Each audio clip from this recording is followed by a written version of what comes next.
하나가 이제 해부학, 조직학, 생화학, 생리학들을 배울 때는 이 과목들이 조금씩 다 관련들이 또 있어요. 해부학에서 소화기, 뭐 위장관에 대해서 배우고, 조직학에서 배우지만 이제 본과 2학년 블럭 강의의 경우에는 전혀 소화기와 순환기와 관련성이 떨어지기 때문에 이제 각각 소화기 배우고 나면 다 까먹고, 순환기 배우고 나면 순환기 다 까먹고, 계속 이렇게 계속 까먹게 됩니다. 그래서 이 시기가 각각의 과목이 잘 이어지지가 않기 때문에 여러 가지 굉장히 많은 지식들을 짧은 시간 내에 소화해내야 되는 굉장히 힘든 시기 중에 하나고요.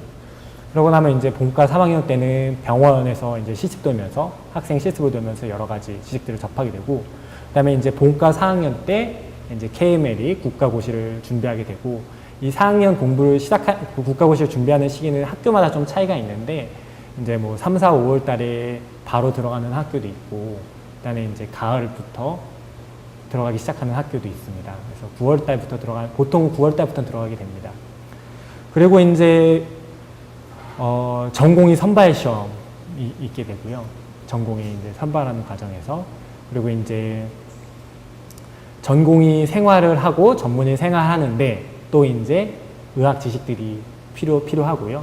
또한 이제 전문의를 따려면 또 전문의 시험이라는 과정을 한 번 더 거쳐야 돼서 끊임없는 시험의 연속입니다. 또 전문의 땄다고 끝나는 경우가 아니라 내과 같은 경우에는 이제 분과 전문이라는 시스템이 있어서 순환기내과 분과 전문의, 소화기내과 분과 전문의 또 시험 다 봐야 됩니다. 그래서 그 의사가 되는 길은 끊임없는 시험의 연속입니다.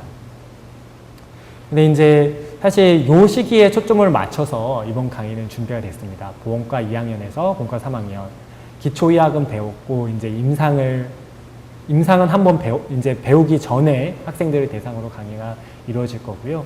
그래서 이제 내과의 기초 개념들을 잡고 내과라는 큰 틀을 한번 볼 수 있는 시간을 갖도록 하겠습니다. 강의는 이제 20시간 동안 준비가 됐고요. 흔히 이제 이 본과 2학년 과정을 콩나물시루의 물붓기라고 하는데, 이제 콩나물시루 저도 직접 본 적은 없는데, 이제 콩나물시루에 물을 부으면은 물이 금방 바로바로 빠져나가죠. 바로바로 빠져나가는데 콩나물은 조금씩 자라납니다. 그래서 이 본과 2학년 이 과정을 수많은 의학 지식들을 한 번에 쏟아붓고 금방 잊어먹지만 조금씩 의학 지식을 늘려나가는 시기입니다. 그래서 일단은 이제 의과대학을 다니는 학생들이 여러 가지 목표가 있을 수 있는데요. 일단은 흔히 말하는 뭐 서울대, 연세대, 가톨릭대, 아산 삼성병원, 빅5 병원에서 수련받고 싶은 학생이 있을 거고요. 그리고 이제 모교에서 인기과를 하고 싶은 학생이 있을 거고, 그리고 뭐 또 공부가 그냥 즐거운 학생도 간혹 있더라고요. 그리고 이제 저공비행을 꿈꾸며 이제 인생을 즐기면서, 본과 생활을 즐기면서 사는 학생도 있을 거고, 아직은 잘 모르고 그냥 이제 버텨나가는 학생도 있을 겁니다. 그래서 이제 어떤 목표를 갖든 간에 사실 내과는 반드시 만나게 됩니다. 어떤 목표를 갖든 간에. 이제 내신의 한 4분의 1 정도, 그리고 임상 과목에는 절반 정도가 내신입니다. 내과학입니다. 그리고 국가고시 문제집을 한번 펼쳐보면은 뭐 퍼시픽 같은 경우가 이제 거의 20권 가까이 되는데 거의 절반 정도가 내과학이고요. 그리고 내과는 공부하는데 시간도 좀 더 오래 걸립니다. 단순히 비중 자체를 떠나서. 그리고 이제 전공의 선발 시험을 보는 데 있어서도 내과학이 중요하게 되고요.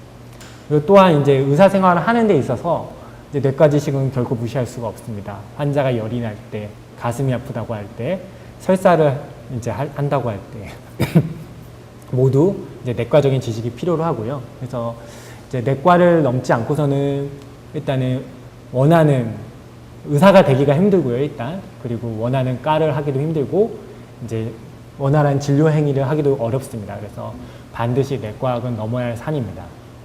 그래서 이제 내과의 분과들을 한번 설명드리면요. 크게 내과의 분과는 10개의 과로 이루어져 있습니다. 소화기내과, 순환기내과, 호흡기내과, 신장내과, 내분비내과, 그리고 감염내과, 혈액내과, 종양내과, 알레르기내과, 류마티스내과. 내과가 이제 미국에서부터 이제 만들어지는 과정에서 소화기, 순환기, 호흡기가 먼저 만들어졌고요. 그리고 이제 신장내과, 내분비내과, 그리고 뒤쪽으로 갈수록 신생과 쪽입니다. 그래서 실제로 알레르기내과나 류마티스내과는 좀 작은 병원에서는 갖추지 못한 병원들도 있습니다. 종양내과, 혈액내과 없는 병원도 있고요. 상대적으로 이 앞쪽에 나오는 과들이 주요 과들이고 뒤쪽의 과들이 그 내과 분과 중에서는 좀 마이너한 과입니다. 근데 이제 특징을 하나 보시면 앞에 있는 분과들의 이름은 이제 소화기, 순환기 이런 식으로 장기들을 대상으로 하는 질환입니다. 예를 들어 소화기내과는 소화기에 생기는 질환들이고 순환기내과는 순환기에 생기는 질환. 그리고 이제 앞에 과들은 이 각각의 이름에 딴 기관들에 생기는 질환이고요. 그리고 이제 뒤쪽에 나오는 과들은 그 기관이라기보다는 장기라기보다는 각각의 질병을 대상으로 해서 만들어진 분과들입니다. 예를 들어서 감염내과는 여러 가지 감염병을 다루고 있는 과이고, 혈액내과는 이제 혈액 질환들, 종양내과는 여러 가지 모든 암을 다루고 있는 질환이고, 그리고 과이고, 알레르기내과는 알러지 질환, 류마티스내과는 류마티스 질환들을 다루고 있습니다. 그래서 이번에 20시간의 강의를 통해서는 주로 이 5가지 메이저 분과에 대해서 오리엔테이션을 갖도록 하겠습니다. 근데 이제 하나 이제 흥미로운 부분은 감염내과에서 이제 폐에 생기는 염증인 폐렴을 다루는데요. 역시 호흡기내과에서도 가장 중요한 질환 중에 하나가 폐렴입니다. 사실 그래서 호흡기내과와 감염내과가 폐렴이 겹치고요. 반드시 이 폐렴이면 어느 과로 간다 이런 건 없습니다. 예를 들어서 그 폐에 생기는 암, 폐암은 이제 호흡기내과가 힘이 세면 호흡기내과에서 보고 종양내과에서 힘이 세면은 종양내과에서 보고 두 가지 과에서 같이 보는 병원도 있고요. 그래서 사실 조금씩 이 두 가지 분야에서 겹치는 질환들이 있습니다. 그래서 먼저 소화기내과에 대해 말씀을 드리면 소화기내과는 이제 위장관, 식도부터 시작해서 음식물이 소화되는 관을 다루는 과입니다. 식도, 그리고 이제 음식물이 식도에서 지나서 위를 지나서 십이지장, 소장, 충수돌기, 그리고 대장, 직장, 항문을 거치게 되는데요. 여기에서 많은 질환들이 생길 수가 있습니다. 또한 이런 소화기, 위장관을 도와주는 그 액세서리 다이제스티브 organ들이 있는데요. 대표적으로 우리가 간, 담도, 췌장, 그래서 간담체라고 부릅니다. 영어 외국에서는 간단히 앞자만 따서 HBP 파트라고 부르기도 하고요. 여기에 포함되는 장기들에는 간, 그리고 쓸개, 그리고 담도, 그리고 췌장이 있습니다. 여기에 생기는 질환들을 다루는 과이고요. 이제 심장내과, 순환기내과라고도 하고 심장내과라고도 합니다. 여기서는 이제 대표적으로 심장이 이제 우리 전신에 혈액과 더불어서 산소를 공급하고 이제 산소가 소모된 혈액을 다시 심장으로 갖고 와서 폐로 공급하는 역할을 하고 있는데, 이 심장을 먹여 살리는 혈관을 우리가 관상동맥, 코로너리 아트리라고 하고요. 이 관상동맥에 생기는 질환들이 굉장히 중요한 질환입니다. 이 관상동맥에 대해서 배우게 될 거고요. 그리고 이제 각각의 이제 심장은 4개의 챔버로 이루어져 있는데, 라이트보다는 아무래도 레프트 쪽이 많은 일을 하고 있고, 레프트 쪽에 중요한 질환들이 많이 생깁니다. 그래서 레프트의 주요 판막인 그 아오르틱 밸브, 대동맥 판막과 마이트랄 밸브, 승모 판막에 생기는 질환들을 알아야 되고요. 그리고 폐동맥, 그리고 대동맥에 생기는 질환들을 알아야 됩니다. 그리고 심장은 전기시로로 움직이게 됩니다. 그래서 심장의 전기 전달 경로에 대해서도 심장내과에서 다루게 됩니다. 이 전기 전달 경로에 이상이 생기는 질환이 부정맥입니다.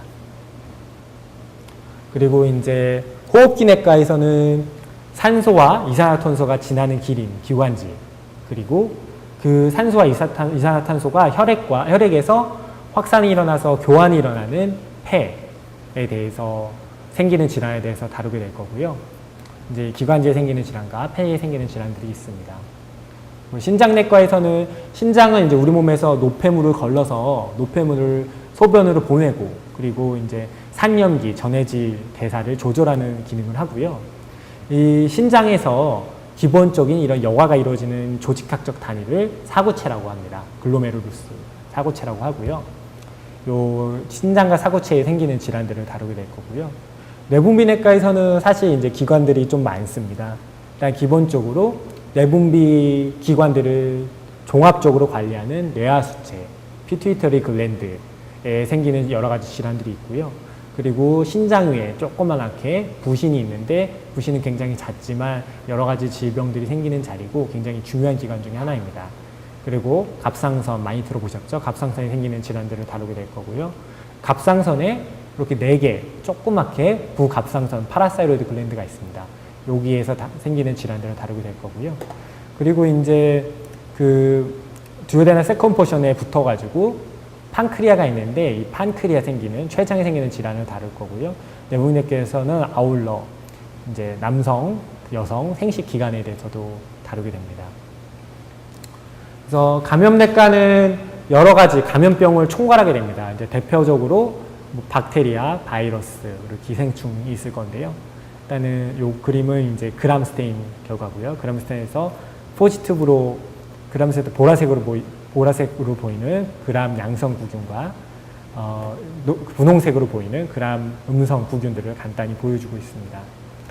종양내과는 이거는 폐암의 그 병리 소견인데요. 그로스 소견이죠. 이 폐암이 이제 대표적인 암 중에 하나고요. 온몸에 생기는 모든 암을 다루는 과입니다. 하지만 이제 아무래도 암이 가장 중요한 질환 중 하나이기 때문에 소화기내과 그리고 호흡기내과 여러 과에서 약간 종양내과가 겹치는 부분은 있습니다. 그리고 이제 혈액내과는 이제 요거는 페리페랄 블러드 스미어라고 말초 혈액을 채취해서 슬라이드에 떨어뜨려서 스테인한 다음에 밀었을 때 현미경을 들여다보면은 다음과 같이 말초 혈액 소견을 볼 수가 있습니다. 여기서 빨간색으로 엽전처럼 분홍색으로 보이는 핵이 없는 것들이 RBC 적혈구고요. 여기 이제 백혈구들도 보이고 있고 여기 조그만하게 벽돌들, 혈소판들을 볼 수가 있습니다. 요 적혈구와 백혈구와 혈소판에 생기는 질환을 다루는 과가 혈액내과입니다. 류마티스 내과는 약간 조금 이제 나중에 생긴 과인데요. 류마티스 내과는 기본적으로 류마티스 관절염에서 출발한 과입니다. 그래서 류마티스 질환이 주로 관절에 생기는 질환이기 때문에 여러 가지 관절에 생기는 여러 가지 질환들을 함께 다루고 있으면서 또 특이하게 루푸스라고 SLE를 함께 포함하고 있는데 SLE가 류마티스 내과로 간 이유 중에 하나가 류마티스 관절염이 이제 자가 면역 질환, 자기의 몸을 자신의 항체가 공격하는 질환이기 때문에 루푸스 같은 경우도 이런 특징을 갖고 있기 때문에 같이 류마티스 내과에 포함이 되게 됩니다. 알레르기 내과는 우리 몸에서 여러 가지 항원들에 대해서 과도한 반응이 일어나는 그걸 알레르기라고 하고요. 이 알러지 질환들을 포함하고 다루는 과가 알레르기 내과입니다. 그래서 이제 소화기 내과에 오늘 조금 요게 이제 좀 병렬적인 지식의 나열들이 될 수가 있는데 각 분과별로 주요 질환들을 첫 번째 시간에 간단히 말씀을 드리려고 하고요. 간단한 물론 1시간 내에 내과의 모든 질환을 커버한다는 건 말도 안 되는 거고 주요 질환들의 기본 개념들을 한번 리마인드 하는 시간을 갖도록 하겠습니다. 리마인드가 예습하는 시간을 갖도록 하겠습니다. 그래서 크게 소화기내과의 질환들은 위장관에 생기는 질환과 그리고 간담체에 생기는 질환들로 나눌 수가 있습니다. 위장관에 생기는 대표적인 질환으로서는 역류성 식도염, 식도암, 위궤양, 십이지장 궤양, 위암, 충수돌기염, 급성 장염, 염투성 장질환, 대장암이 있고요. 요번에 소화기내과 이제 수요일날 이루어지는 소화기내과 수업에서 강론에서는 위궤양, 그리고 위암, 그리고 대장암에 대해서 여기서는 다루게 될 겁니다. 그리고 간담체에는 여러 가지 질환들이 생기는데 이제 간에 생기는 염증, 간염이 있고요. 지방간, 간경화증, 간암, 그리고 담도에 생기는 질환들, 췌장에 생기는 질환들이 있고요. 이번에 3일차에 이루어지는 강의에서는 간염과 간경화증에 대해서 간단히 다루도록 하겠습니다. 그래서 역류성 식도염이라는 질환은 일단은 우리 몸의 위에는 음식물을 소화하고 그리고 이제 균을 살균한다고 해야 할까요? 우리 몸의 위에서 산을 분비하게 됩니다. 그래서 하지만 위 점막은 그 산으로부터 보호하는 뮤커스가 있기 때문에 위는 손상을 잘 안 받는데 이러한 위산이 식도에로 역류가 됐을 때는 식도에는 이를 보호하는 뮤커스가 없기 때문에 또한 조직학 타입도 다르고요. 그래서 식도에 염증이 생기게 됩니다. 이를 역류성 식도염이라고 하고요. 굉장히 흔한 질환 중에 하나입니다. 흔하지만 이제 소화기 질환들의 치료는 굉장히 간단한 면이 있는데요. 치료는 단순합니다. PPI, 프로톤 펌프 이니비터를 치료하게 되는데요. 위산 억제제라고도 합니다. 그래서 이러한 위산 억제제를 썼을 때 이 병은 치료할 수가 있고요. 대표적인 증상으로는